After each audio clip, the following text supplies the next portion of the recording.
જય દ્વારકાધીશ। ક્યારેક જીવનમાં એવું લાગે છે ને કે બધા માર્ગ બંધ થઈ ગયા છે અને આપણે એકલા પડી ગયા છીએ, પણ એ સમયે ફક્ત એકવાર દિલથી યાદ કરજો દ્વારકાધીશને, જેઓએ પોતાના જીવનમાં પણ કેટલાય સંઘર્ષ જોયા। જેલમાં જન્મથી લઈને મહાભારત અને પોતાના યદુવંશના નાશ સુધી દ્વારકાધીશે બધું સહન કર્યું, પણ ક્યારેય હાર માન્યા નહીં। તેમણે શીખવ્યું કે પરિસ્થિતિ કેટલીય ખરાબ કેમ ના હોય, જો વિશ્વાસ મજબૂત હોય તો રસ્તો પોતે બની જાય છે। તમે આજે જે દુઃખમાં છો ને, એ કદાચ ભગવાનની યોજના છે, તમને તોડવા માટે નહીં પણ તમને વધુ મજબૂત બનાવવા માટે।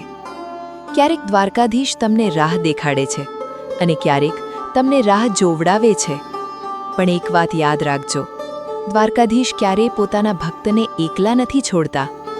જ્યારે બધું છૂટી જાય ને, ત્યારે ફક્ત એક નામ લેજો દિલથી, જય દ્વારકાધીશ, અને પછી જોતા જાઓ કેવી રીતે જીવન ફરીથી ઊભું થાય છે, કેવી રીતે અંધકારમાં પ્રકાશ આવે છે।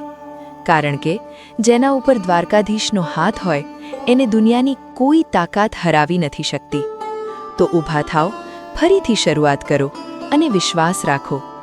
તમારા જીવનના સારથી દ્વારકાધીશને બનાવો। જય દ્વારકાધીશ। અને હા, અહીં ફક્ત વિડીયો નથી મળતા, અહીં વિશ્વાસ મળે છે।